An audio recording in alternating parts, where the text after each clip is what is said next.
everyone, thank you for coming back to another Kucho Girl video. Today I'm going to go back to koten because somebody asked me which do I like better, minyo or koten. Do I like the folk music stuff or do I like the classical ones? You know, do I have a preference? And if I'm going to be very honest, I do enjoy listening to both kinds of music, but I think I get the most pleasure from playing classical music.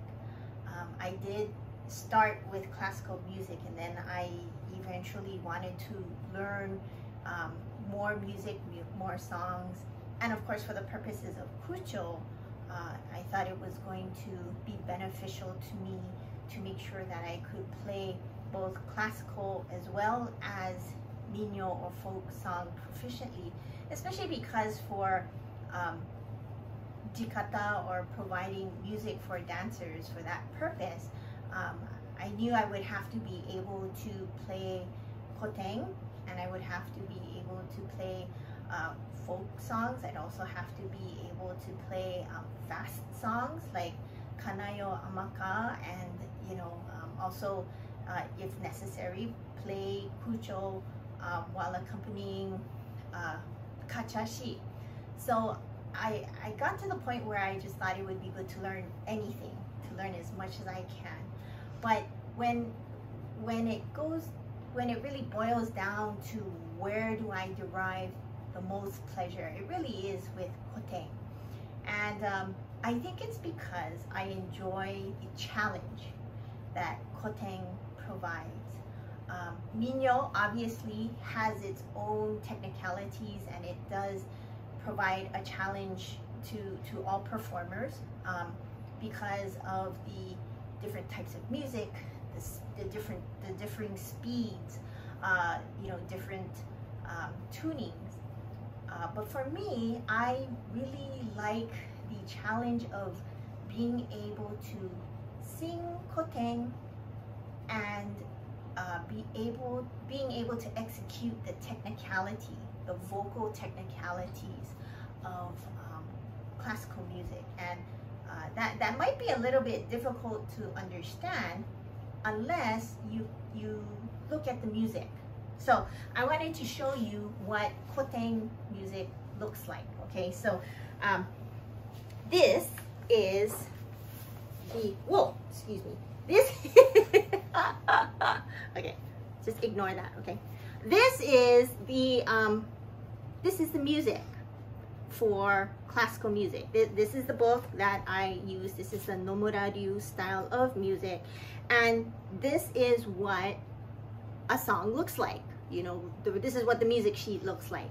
And if you can see, I hope I'm not getting too close here, but if you can see, there are big squares, and in the big squares, that is what you play on sanshin. And next to the squares, kind of in this column here, you have smaller kanji, which is also, you know, the vocal music. But you have all of these lines, and you have dots, and you have, like, you know, curvy lines, and you have you know, triangles. You have, this is what the music looks like. And so this part is what you play on sanshin. This part over here is what you sing with the sanshin. This is the vocal part, and this vocal part is accompanied by the sanshin.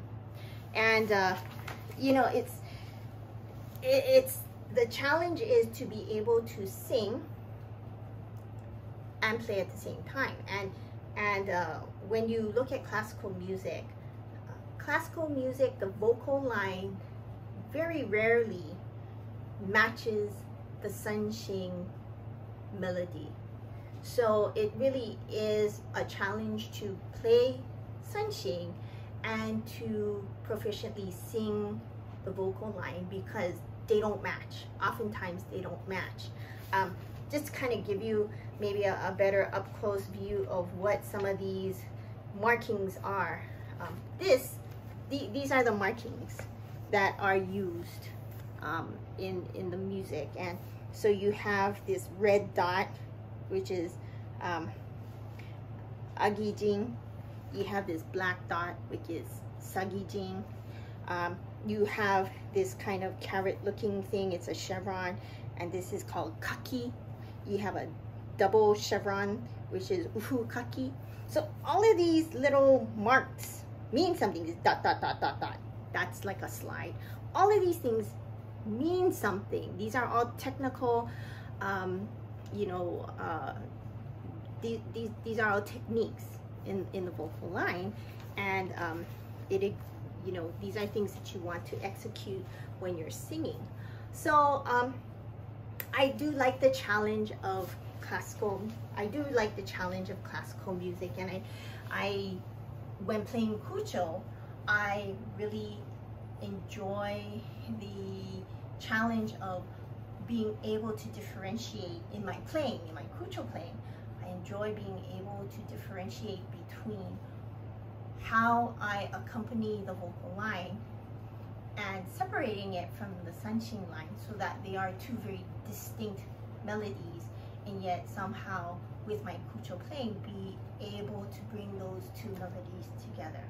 So today I am going to sing Jajichi Bushi, and I think that this song is a very good example of how the sanshin melody and how the vocal melody are very distinct. Jajichi Bushi is not a very popular song. It's not a song that it is sung usually in concerts or anything like that. But it is in this book, and I was lucky that as I was beginning to learn koten, I had a teacher who, on regular practice days, we could blast through this book, and if we were quick enough and if we were diligent enough in our practice, we would actually play this entire book, go through each song at least once within a 2-hour time span. And because of that, I had a chance to sing all of these songs. Now, not all of the songs in this book are considered important or very popular, but this book is in many respects the most important book because it does have many of the dance songs and many of the other songs that we use for koten, that are representative of koten.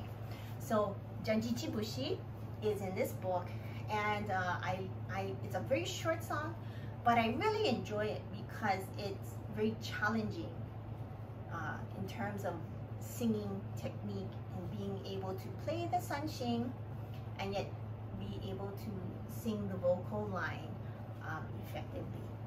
So Jajichi Bushi, just like all other ryuka or ryukyu poetry, it has the traditional 8-8-8-6 format, and the song is Jajichi Itabishi nu Uchai fiku nami nu Jajichi miyarabi nu miware haguchi.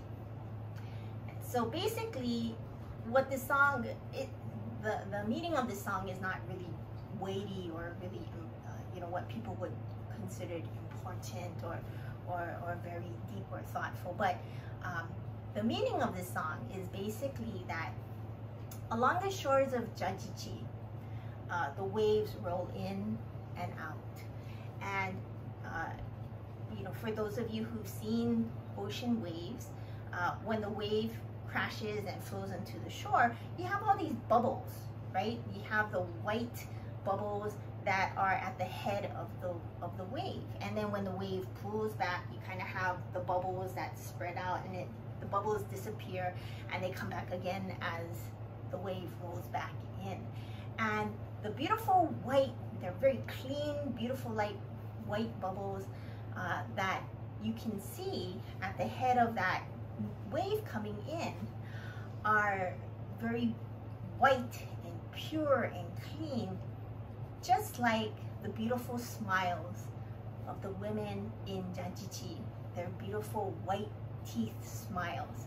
And so The song compares the white bubbles of the waves to the beautiful smiles, the beautiful toothy smiles of the women of Jajichi.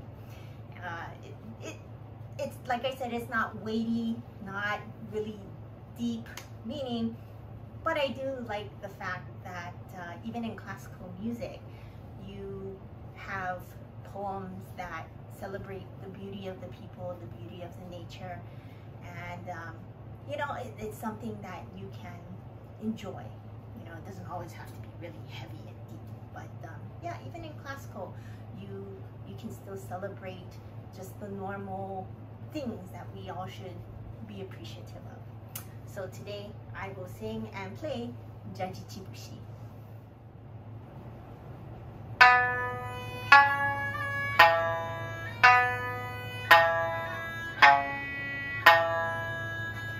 Jajichi